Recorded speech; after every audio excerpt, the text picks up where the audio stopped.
निघालो थेट पंढरपूर.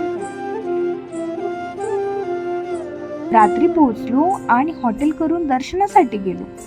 पण एवढी गर्दी, साधारण 10:30 वाजले. सकाळी उठून चंद्रभागेच्या तीरावर गेलो. काही कथा सांगतात की चंद्रभागा नदीत स्नान केल्याने पापांचा नाश होतो आणि भक्तांना मोक्ष मिळतो. तिथून आम्ही गेलो विठोबा आणि रखुमाईच्या दर्शनासाठी. आणि मंदिराबाहेर चोखामेळा महाराजांची समाधी देखील आहे, तिचं देखील आम्ही दर्शन केलं.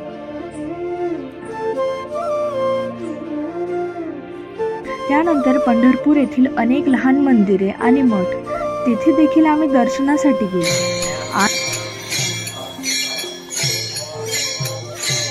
नेक्स्ट डेस्टिनेशन काय ते तर तुम्हाला नेक्स्ट ब्लॉगमध्ये कळेलच.